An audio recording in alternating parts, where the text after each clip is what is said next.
Right. Oh, tell me. In my opinion, I think that the main problem besides politics is in interoperability. Right. Because of the signaling rules and electricity and different gauge length. Yep. I want to ask you, what is your experience about this topic? Because we know that in Spain is different length of the text. Right. So the simple answer is yes, it's a problem. Right? The more complicated answer is good railways find ways of overcoming these problems, and bad railways don't. You can always use technical hurdles as an argument for not acting, right? So I see you have a rail cargo t-shirt on there, right? So if you're in the railway station where I'm going this evening in Dobova, yeah, you see rail cargo group freight trains going straight through Dobova from Ljubljana or somewhere in Slovenia the whole way through to Croatia because the freight operators bought interoperable locomotives, and so far the passenger operators didn't. So if you're in the passenger train, they change the locomotive. If you're on the freight train, it goes straight through, right? Now, at that border. Now, so for every technical problem, electrification systems, signaling, and even track gauge, there are solutions if you want to find them, right? Now, so electrification, multi-system locomotives are regularly available, right? The problem, very cheap. And not much more than a one-system locomotive. Multiple signaling systems are becoming less of a problem, particularly in Central Europe, and also you're replacing many legacy signaling systems with ETCS, which helps.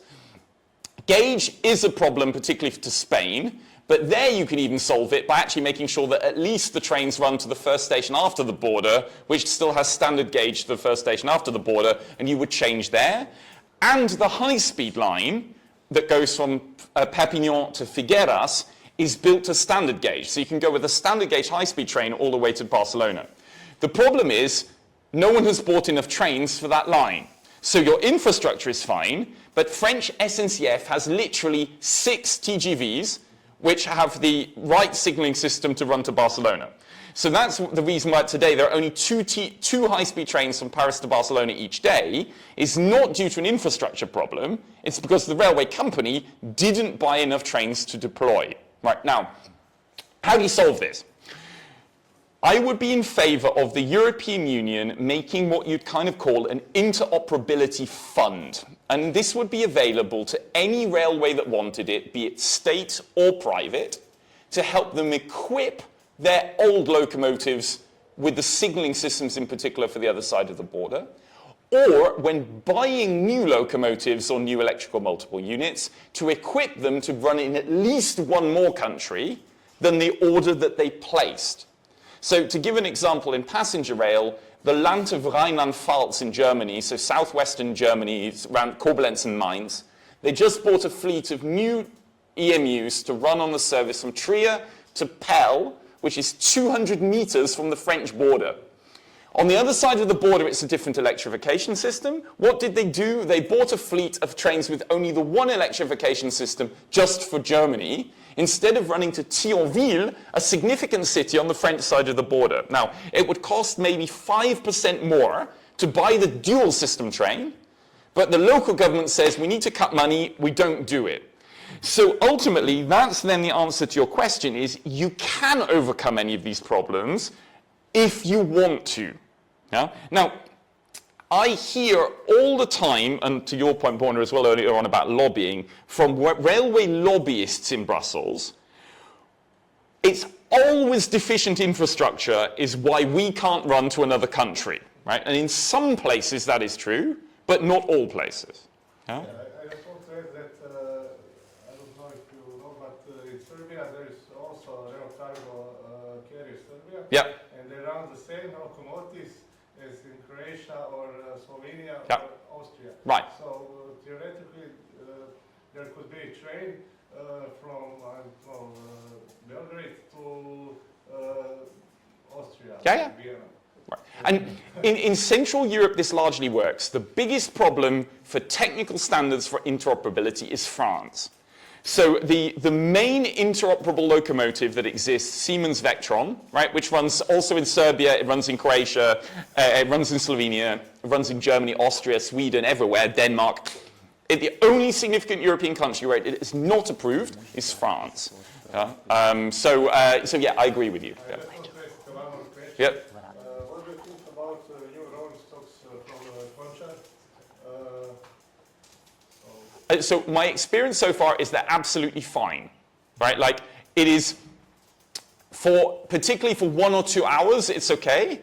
To sit in one of those trains, I think it took me 5 hours from Osijek to Zagreb. It was a bit too long because it's basically like a commuter train, right? But I also see that the diesel ones, they mount the motor on the roof, which seemed like an unusual design, but I thought it actually worked quite well. I was fearful it would make it noisy, but the noise level was actually quite good. So, so I'm cool with it. My experience so far is positive. Maybe I can add, you mentioned this Pearl Tinville line. I was 1 month ago there. This Pearl, it's very interesting because they changed the name of the station. Now it's called Pearl Schengen. So you all know the Schengen border. So when you cross the bridge on foot, it's 200 meters, you came to the one small village called Schengen in Luxembourg. There is 5 houses, 1 church. And a museum. Museum of Schengen. So it's quite funny that the German train came all the way to the 3 states border. So it's Luxembourg, Germany, and France. And then you cannot go in the France with the train. So you can go on foot, on bike, or with the bus. So it's a very crazy situation, you know. And this line from Komplets to Pearl, it's completely renewed. So its maximum speed is 106 km per hour. So it's quite excellent route. But when you came to Pearl, you can walk to Schengen and then with the bus to Luxembourg, or you can go with the bus to next border station in France and then with the train to Tinville or Metz or forward. So it's a very funny situation that the place where we establish the Schengen border principle, we cannot cross by the railway.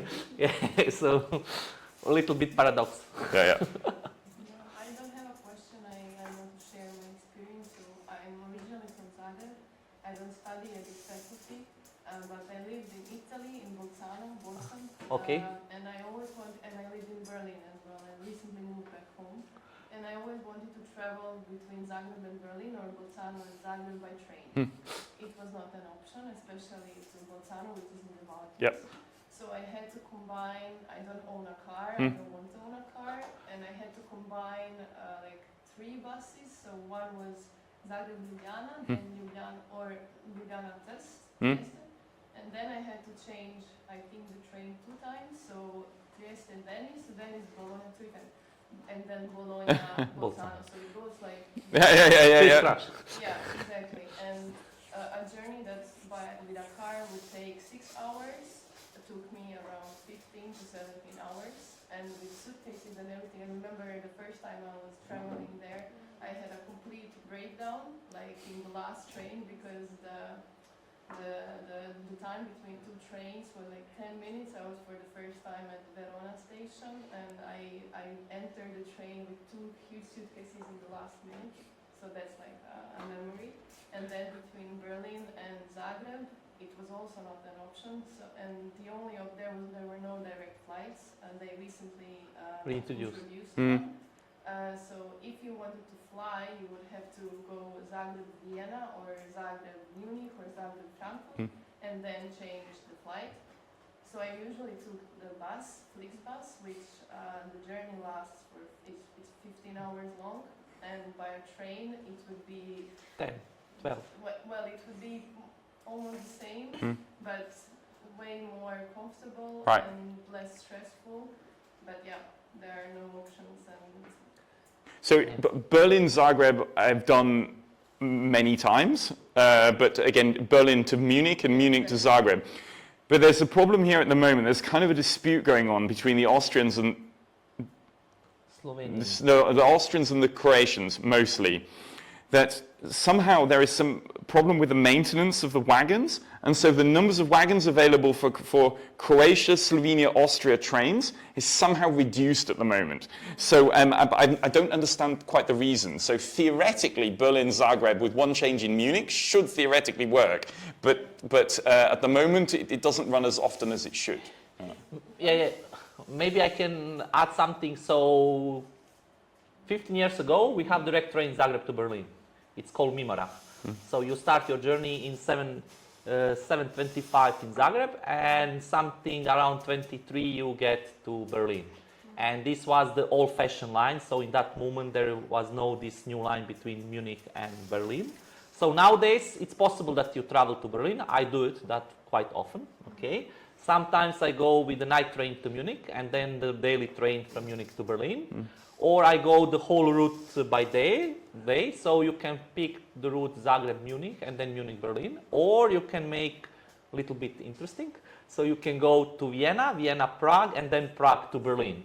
So, and what was very funny situation, we from our department of the railway, we took one journey from Berlin to Zagreb via Prague, Brno, and Vienna. And funny thing was, I bought the tickets for whole department, 8 of per people, and it was cheaper that I bought the ticket Berlin-Brno, okay, and then the same train with the same seats number, Brno to Wien, and I make like 50% discount when you compare direct ticket from Berlin to Vienna.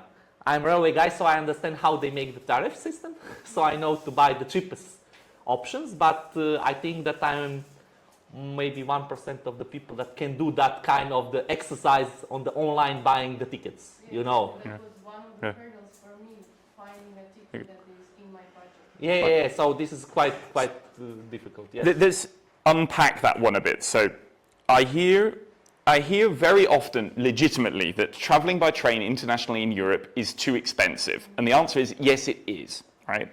But the railway companies, and your point about lobbying, the railway lobbyists in Brussels basically go, why should we care? Because our trains are already full, right? Now, and they're sort of correct, right? If you reduce the price on a prime international route like like a Paris to Brussels, if you reduce the price, you would not transport more people. You would just transport different people, right? The trains are all day, every day full. What you need to do is have more capacity. When you have more capacity, you can begin to drive down the cost. Now, more capacity means running more trains, buying more high capacity trains, and in some places increasing or improving the infrastructure to allow you to run more trains. Now, I've researched in detail the Paris to Brussels route. You could, on the existing infrastructure, only by running longer trains and double-deck trains and the same timetable off-peak as at peak, you can almost triple your number of daily seats on that route. You can achieve a 186% increase in the capacity on that line using the existing tracks. Why does the company running those trains not do it? Because they are profit maximizing, not capacity maximizing, right? So it's a very regularly driven Flixbus route, is Paris to Brussels. It takes 4 hours, and the train takes 1 hour 20, right? So it's crazy long, the bus, in comparison. But people take it because it's much cheaper than taking the train. Now, how do you solve a problem like that? There are two ways. Either you behave like a public service, right? You basically go back to old-style railways and say, we want to offer ticket prices which are for all people in society. It's a legitimate argument. Or you introduce competition, right? Now, what you have at the moment on a route like Paris to Brussels is the worst of both worlds. Because the train is owned, it's run by Eurostar Group, which is 55% owned by the French state railways and 20% owned by the Belgian state railways. So it's basically a state-owned railway company, but setting the prices like a private sector capitalist, right? And if you want to rival them, sorry, we haven't got place to put a rival train in Paris Gare du Nord, it's full. right? So they're using anti-competitive behavior to keep competitors out, but setting prices like a private sector capitalist, right? Now, as a passenger, this is a nightmare. It is useless. Yeah? So if you can pay 150 euros, it's a nice train, but you shouldn't be paying 150 euros, and you shouldn't need the Flixbus instead. Yeah? Now, and you have that type of circumstance. Paris-Barcelona is another case. Yeah? You have that at many international routes. Now, if you compare national with international routes, it becomes a scandal. So if you compare Paris to Lille with Paris to Brussels, they run on 75% of the same tracks, right? But Paris to Lille cost per kilometer is much lower as a passenger than Paris to Brussels, because Paris to Brussels, that's that international thing that all the rich French tax exiles take. Paris to Lille is an important service for the French to connect the capital city to the fifth largest city, right? Now, because you have in the country political accountability, you have on the international route, no one gives a shit. Yeah? And that's ultimately the core problem. And then from the European Union needs to say, hey, rail's market share of Paris-Brussels should be much higher. And we need to enforce the framework to allow that to happen. Huh? But at the moment, those routes, or Paris to Basel and Zurich in Switzerland is another case in point. It's absolutely maddening. You go Paris-Mulhouse and the ticket price is fine. You go 20 kilometers further to Basel and suddenly the ticket price doubles because that's in another country. Or another ridiculous one, the Belgians, the Dutch, and the Germans just operated the so-called Drie-Landen train, the three-country train. Starts in Liège, goes to Maastricht, and ends up in Aachen. So it's nice, like connecting three countries in the cross-border region. You can't buy a ticket for it. It is impossible to buy a ticket from Belgium to Germany on that train. You can only buy on the same train Belgium to Netherlands or Netherlands to Germany. So all the politicians, they cut the ribbon, we've got this nice new train. Shit, but you can't actually book it. Right? Like, these are just, this makes you mad when you encounter this kind of shit multiple times over. Or on your journey as well, if you were Slovenia to Italy, or Croatia, Slovenia, Italy is okay, because those railway companies, they kind of get along with each other, right? So if something breaks down, they will normally let you take the next one, because they're kind of A friend of mine is traveling from Munich to join me in Čakovec on Friday, and there's a flood blocked the line in Austria, so she has to route instead via Ljubljana instead of going via Maribor. It'll be fine, because those railway companies are generally, they're not nasty. But if you try and go on the railway between Cologne and Brussels, there are two operators. There's Eurostar Group, ex-Thalys, and there's Deutsche Bahn. Now, if you miss your... So I do Berlin, Cologne, Brussels very often. If my train Berlin to Cologne is delayed and I miss my onward train, normally the next one is from the other company, and they never let you on. I actually did that. I traveled Berlin, Cologne, yeah. Cologne, and then I took the Flixbus. Right, yeah. Yeah. And so you have to have the situation where, and the railway companies, they resist this as well, that if you've taken a longer journey time, you probably paid more than you did on the flight, and you get to Cologne and they're like, fuck you can't take the next train, right? That is really deeply unacceptable. Now, the European Union wanted to fix this, right, or said it wanted to fix this, but the railway lobbying was, no, we don't want to fix this. We don't want to give the passengers more rights. And so the rail passenger rights regulation at European Union level, agreed in 2021, is very weak. It doesn't give you rights in that situation to take the next available train to your destination.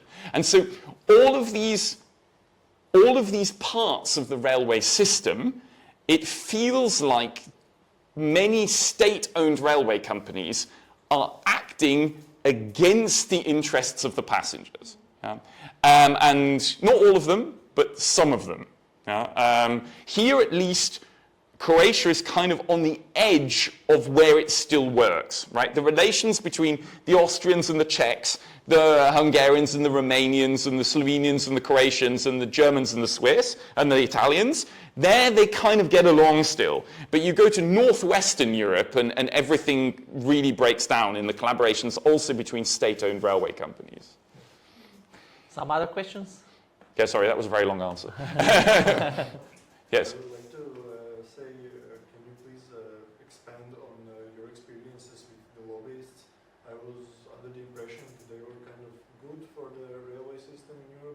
But it seems like your experiences are different. So there is one association in Brussels that represents the state-owned railway companies called Community of European Railways. So HGPP is in there, Deutsche Bahn, SNCF, all the state-owned railways are in there. And their lobbying is basically, we don't want any law, let us fix everything ourselves, right? And the only thing we want to change is we, the poor railways, are at a taxation disadvantage in comparison to airlines because they don't pay tax on airline fuel, and we, the railways, pay tax on the electricity we use and the tax on the diesel for our diesel trains. That is, in my view, also a defeatist behavior because actually railways themselves could do more. And if you go basically blame everyone else for your predicament, that's a very hard fight to have. The railway industries also are absolutely refusing new law on data sharing for ticketing. So this is one issue that I'm trying to solve. There was supposed to be last autumn a new piece of law called it's a horrible name, Multimodal Digital Mobility Services Regulation, which was supposed to free up the data to allow you to combine trains from multiple operators or combine trains and buses. The railways say, we don't want the law, leave us to be independent and we will fix these problems ourselves, right? Like, I do not believe it for a minute, right? The railway companies have not been fixing this problem for decades already, and now suddenly they're not going to suddenly fix the problem. They have a technical standard that they want to implement, but they won't fix it. So I see the role of Community of European Railways as outright hostile to progress in railways in Brussels. The officials of the European Commission, they know that. The political level doesn't really know that. So members of the European Parliament and the current European Commissioner for Transport. That's part of the reason why I'm running these campaigns, is to give a bit the other side, to basically say, actually, we do need law on ticketing and we do need law on passenger rights because the railway companies will not solve that on their own. There are a few other lobby associations in Brussels. There is All Rail, which is the lobby of the private railway companies, right, of which there are a few in Europe. But then they have this fight with Community of European Railways, state versus private. And some places you need some private and other places you don't. And it all gets very messy. This fight public-private it doesn't solve you the problems. And then there are a few others. There's European Rail Freight Association. There's Unife, which is the manufacturers. So they each try to do their own demands. But if you want to see, for example, how, in my view, how defensive the railway industry is, there is the manifesto for the European Parliament elections made by Community of European Railways. And if you've not experienced this on the ground, maybe it sounds okay. But I read it and I see no vision or answer that actually puts the problems internationally right in what they are putting forward. And to me, it's a major, major problem. But they're strong, they're well-resourced, they're well-financed, and they have the ear of policymakers in Brussels, which means it's a very, very hard task to overcome these difficulties and these problems, unfortunately. So, the boss of Community of European Railways, Alberto Mazzola, he's not my best friend. Yeah, maybe we can go back to competition. Yeah. I think that competition is quite excellent for railway sector. Nowadays, still the competition, it's like small child, unwanted small child in the railway system, you know. But we can experience in some country like Czech Republic, they have quite good competition on some lines inside of the Czech Republic. And what was interesting that the state-owned company decreased the fare twice. You know, so they charge 100, and after competition entered the lines, they make 50% less ticketing. So competition is quite good because decrease the price and lower the quality of the service. So we know we experienced in Croatia last 3 years came some Czech private operator called RegioJet, and they run completely commercial trains between Prague and Rijeka and Prague and Split. So that was like a private company that earned quite a lot of money on this line.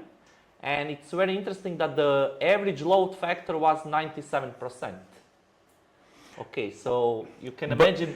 But, right, there are a couple of buts, right? So that was a summertime only service for tourists using extremely old trains, right? So maybe you take an old night train once a year and it's okay, right? Now, but Czechia is a very good example. Competition absolutely works there, right? Like, now, you have to have a couple of prerequisites that help you make your competition work, right? One is you need good quality infrastructure and reasonable trip times. So part of the reason in Czechia is Prague to Ostrava is faster by train than it is by car or by bus, right? What are the pairs of big cities in Croatia where it's faster by train than it is by bus? Are there any? Yeah. Zagreb, Sisak. Sisak, okay, all right. One, right? Okay. Now, maybe Zagreb, Sisak is where you maybe get the competition. Because the line is reconstructed. Okay. Is there spare capacity on the line? What? Is there extra capacity on the line? Yeah. Okay, so that's where you should start your competition, right? Now, the second, very, very important, and here Czechs get it right, and for example, Sweden doesn't get it right. You need to make sure you have a strong state coordination for provision of information in the case of disruption. So when a track is being reconstructed, right, what happens? Do you route on another line, or do you need a bus? Right? Now, in Czechia, the state coordinates that process, and so you know as a passenger, okay, my train isn't running, but I can take this other train instead, and your situation is made clear. In Sweden, the state does not coordinate that. So what happens is suddenly there's engineering work, suddenly your train does not run, and they're like, well, where do I go now? Right? Like, there is nothing provided for you.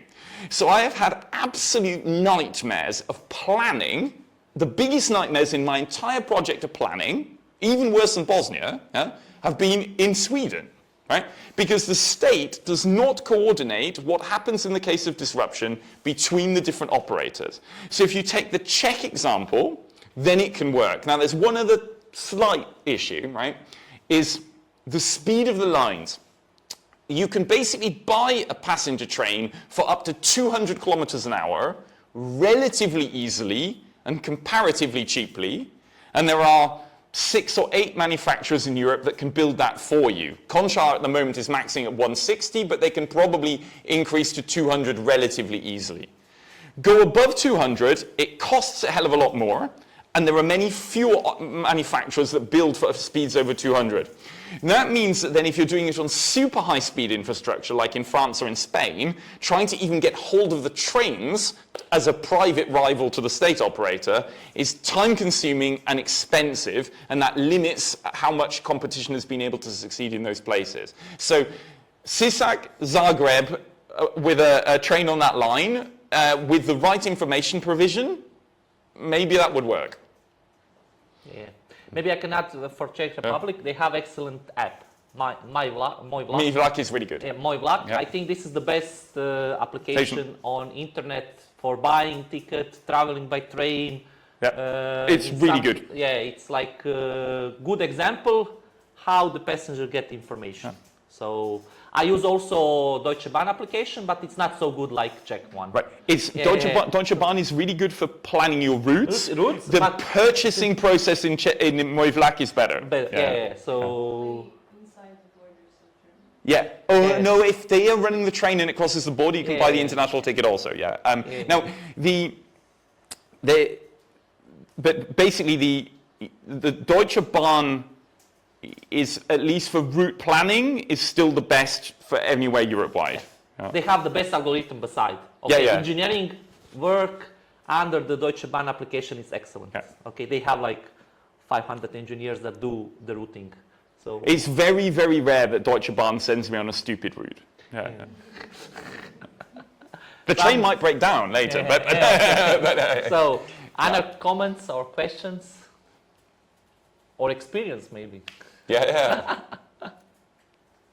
Or if any of you are from other parts of Croatia and you want to tell me the stories of Osijek or Čakovec or Varaždin or Koprivnica or Rijeka, I'm very happy to hear those the stories.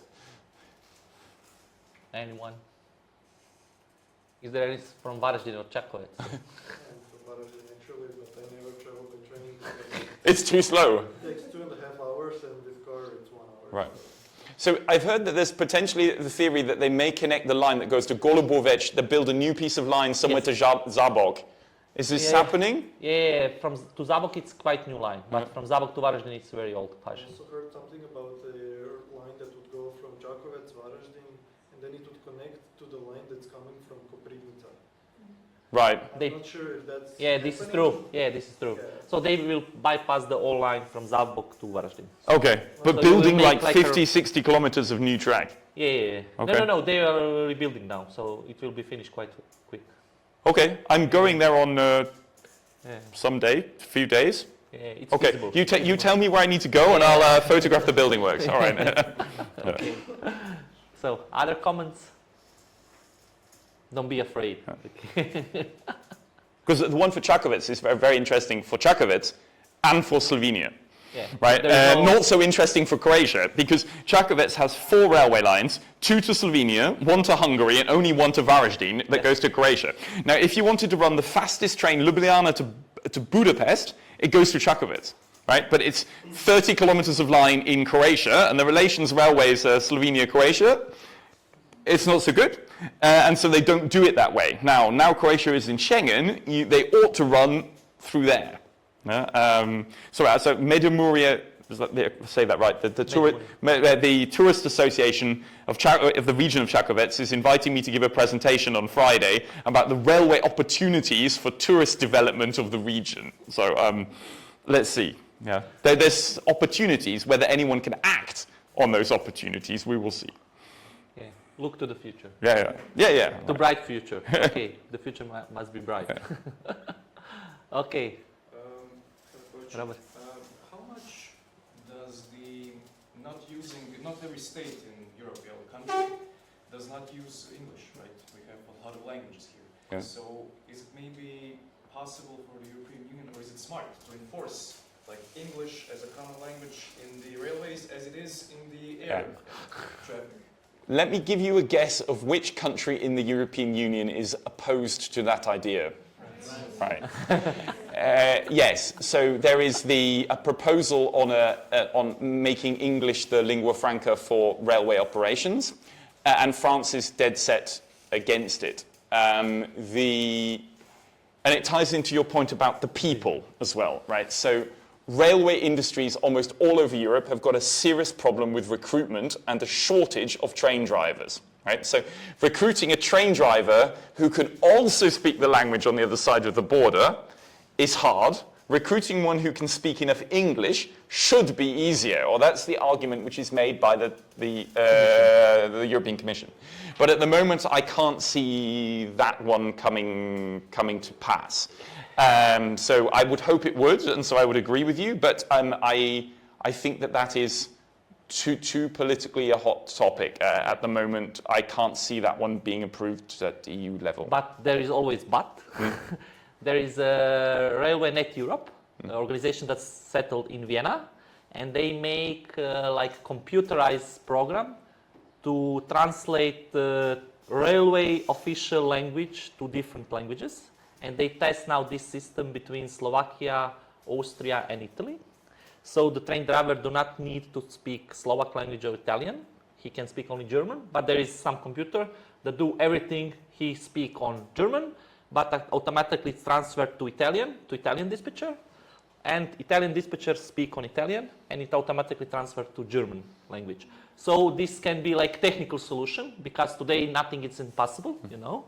And it's quite interesting that Italian railway are pro this solution, because they have similar thoughts like the French. We speak Italian, so you need to learn Italian.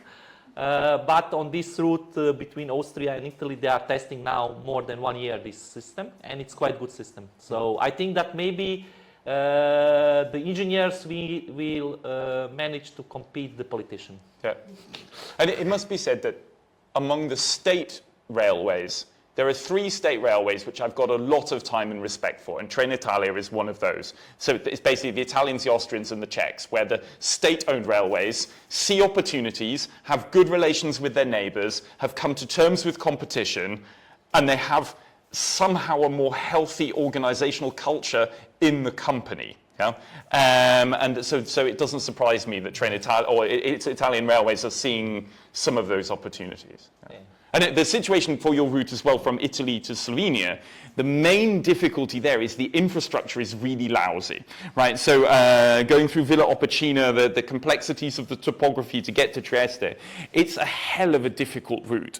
And so there is will of both Slovenia and Italy to actually try to improve things at that border, but the infrastructure and the topography makes it really, really complicated. And if you only wanted to go to Trieste, there's the old station in Trieste, which still has a track, but today that's the railway museum. You can't actually run there from Slovenia. You have to go all the way round this huge diversion to get to Trieste Centrale. So it's bundled up with Austro-Hungarian infrastructure and history there as well of why that's still so complicated. So I know that both the Italians and the Slovenians sort of want to fix it, but no one has really the investment and really knows how to fix that one. Whereas Italy to Austria, Italy to Switzerland, they're steadily improving everything on those routes. Okay. Any other thoughts? No? So maybe we can close. Oh yeah, one more at the back there. Go Sorry. on. How have low-cost companies like Ryanair or Wizz Air contributed to the railway like industry? Because I think they are their biggest competition. They have, but it's weird, right? So there are two parts to that answer, right? One is how much have low-cost airlines taken passengers away from the railways? That's one part of the answer. And the other part of the answer is, are there lessons from low-cost airlines which railways have learned to improve their own operations? All right? So an interesting example in Germany is Flixtrain. So the train's operated by Flixbus. All right? So in comparison to Deutsche Bahn, it is a bit slower than Deutsche Bahn trains, but it is faster than a bus. And inside, it's like Ryanair, right? Every seat is the same. It is a completely standardized product. And you also have a restriction on how much luggage that you can take with you because they have no space for extra luggage racks, right? You have the bag you put over the seat and that's it. So it's a bit like a Ryanair train, right? Now, in France and in Spain, there are similar types of services called Ouigo in France and Avlo in Spain. But they're kind of fake because they're actually operated by the state-owned railway companies. So instead of having second class and first class in the same train, they basically put the cheap passengers on one train and the expensive passengers on a different train, right? Now, it's not real competition. Now, the argument was, according to the French railways, they said it was démocratiser le train, to democratize the train, right? Which is bullshit, honestly. Because ultimately, if I want to go to a destination and I'm a low-paying customer in the second class, and I'm a deluxe passenger in the first class, does it make any sense that the same company puts me on different trains instead of different seats on the same train? Right? Now, Flixtrain in Germany, it is at least similar to the way that Ryanair competes with Austrian Airways, right? Like, it is genuine competition with a different product. Right. Now, the really interesting way that airlines have changed the railway system is through the concept of yield management. So, if I travel off-peak, I get a cheap ticket. If I travel at a peak hours, I pay more. Now, German Railways does this, French Railways does this, Austrian Railways does this. It basically says if you travel in the middle of the morning when no one else is going, it's cheap. You travel at 6 o'clock in the evening on a Friday, and it will be expensive. Exactly the same model as Ryanair uses for its pricing. Now, I am not opposed to that model at all, right? It's actually a very good thing because it actually gets more passengers onto the trains and to their destination if they need it, right? But, now, imagine tomorrow your grandfather dies and you need to get to Osijek tomorrow, right? Now, it might take you a while, but HGPP will get you there tomorrow for a price which is okay, right? 15 euros, 20 euros, right? Now, so railways, as well as having yield management, right? And if I needed to get to Munich from Berlin tomorrow, it would cost me 100 euros, but the train would get me there, right? It is like a public transport of last resort. Now, the problem in France and Spain is railways are no longer public transport of last resort because they've gone one step further to becoming like airlines. They've introduced compulsory reservation of the seats. So you are not allowed one more passenger into the train than there are seats in the train. Now, maybe tomorrow you want to go to Osijek and maybe you have to stand, right? It might be unpleasant, but it will get you there, right?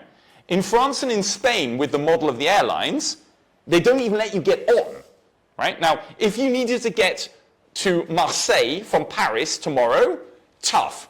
It will simply be impossible by train because all of the trains will be sold out, right? Now, that is efficient for the company. I am not sure that is efficient for the society because you've removed all of the flexibility from the system, right? Your plans cannot change. So it's become very inflexible, like taking a plane. So yield management, fine. System of Germany and Austria for it, fine, right? With some flexibility as well. Going the full-on airline yield management model the same way as France or Spain, no, I'm absolutely opposed to that because also those are countries, particularly France, where an alternative operator, Flixtrain, cannot run. So that's a bit of a messy answer, but that's some of the conclusions, right?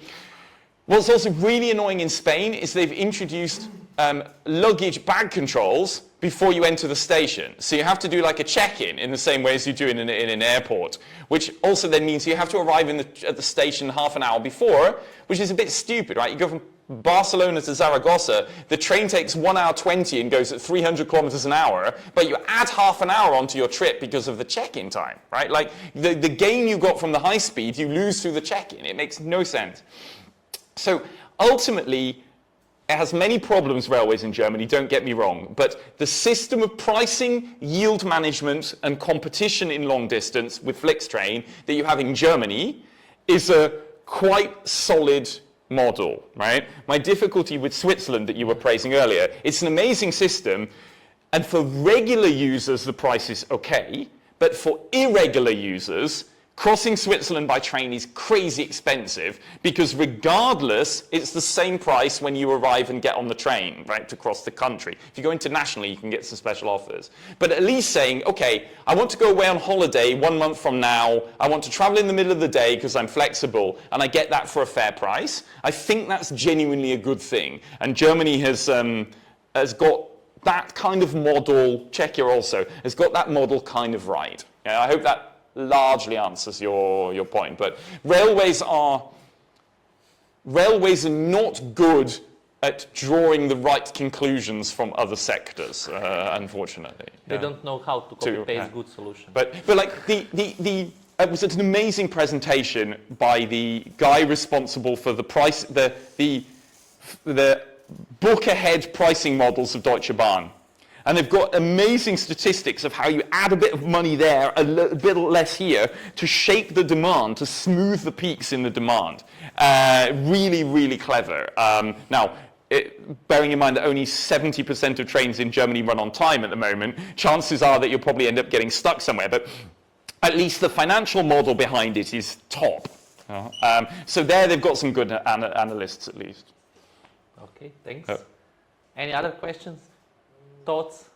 Yeah, I see a lot of problems presented here. And I wonder, what can we do as students, as young people? Is there any kind of lobbying that we can try to do to resolve some of these issues? Right.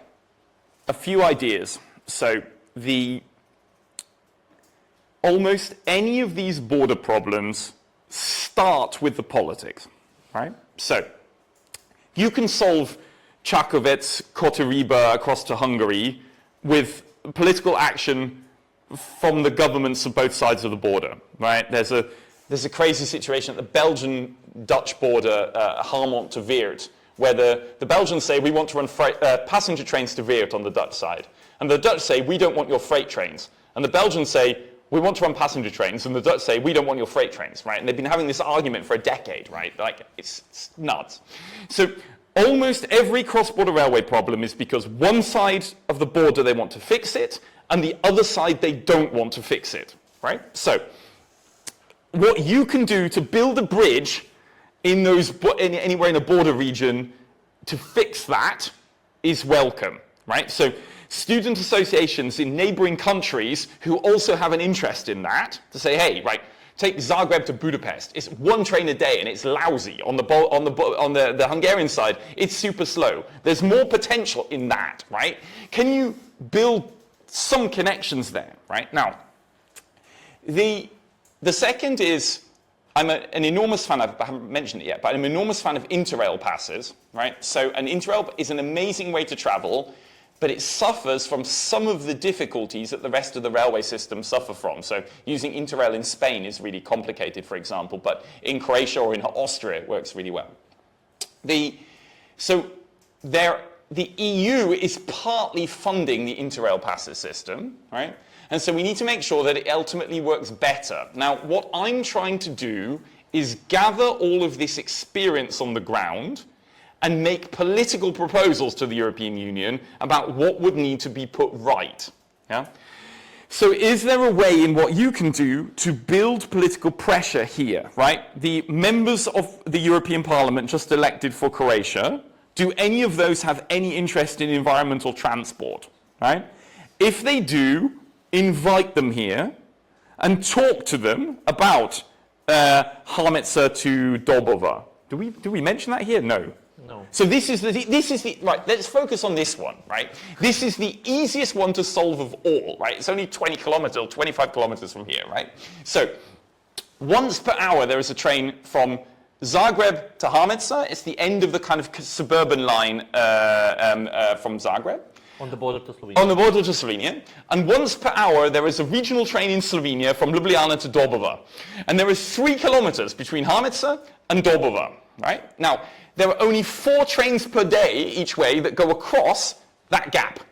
There is no technical reason why it has to be the train to Harmica, instead of stopping in Harmica, the Croatian train would go to Dobova, because there's a difference of electrification system, right? So it has to be Dobova where you do it. You can't send the Slovenian train to Harmica. You have to send the Croatian train to Dobova, right? But if you did that, that would mean every hour with one change, you could easily go from Zagreb to Ljubljana.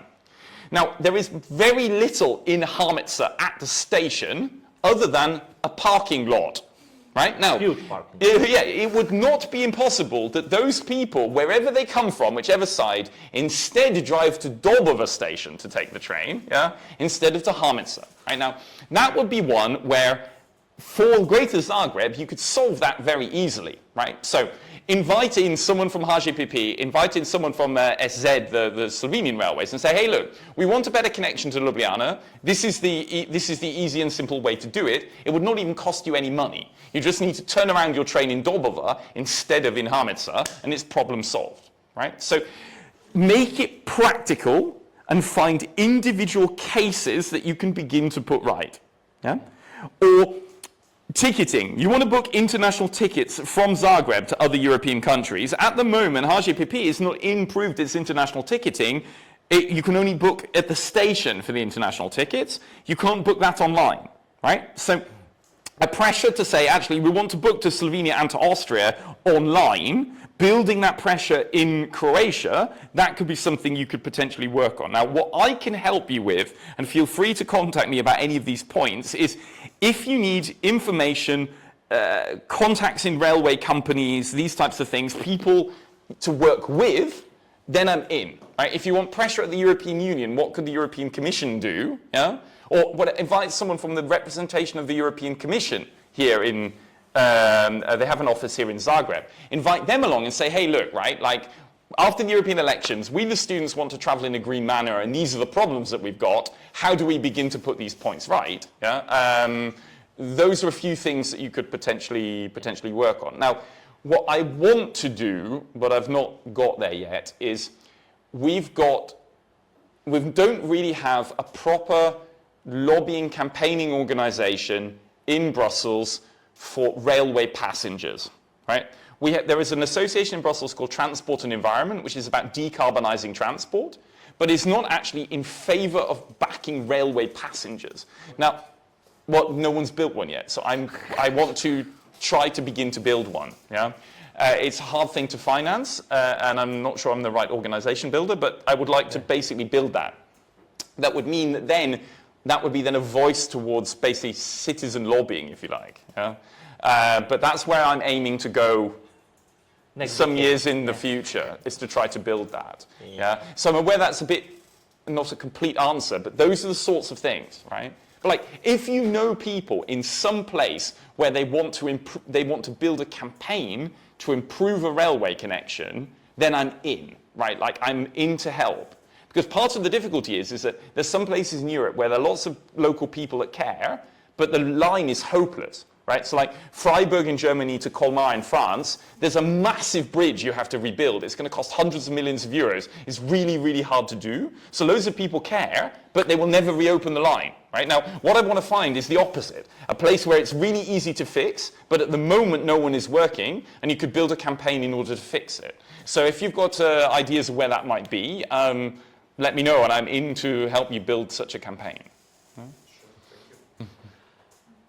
Maybe one fun fact about this Dobova Harmica. Yeah. When you look online on SCOTI, this is the Austrian railway system, you get a route that you can travel by train to Dobova, half hour walking to Harmica, and take the train to Zagreb.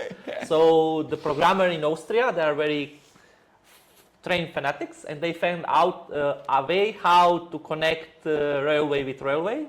With walking. With walking. So you can drive that and you can push it to Vienna, Zagreb, and you will get some results that you need to walk through the border. Yeah. So, I know that. From Villach, yes. And then. No. Like on Saturday we went biking, and then we also combined the trains, and we missed the last train on Saturday and forgot that it's Saturday, so we waited in Harmica for 1 hour, and then we rode the bikes back to Dobova, and then to the train. Right. Yeah, excellent. Yeah. Okay. So, any other comments, question? So maybe it's even more green. Yeah, why not? So when there is no comments or question, maybe we can close this session. Yep. Thank you very much, everyone. I would like to Jonathan come here and to make like more interesting how to cross the border by train in Europe. Okay, thank you. Right. And thank you all for coming on this rainy day here. Thank you. Right.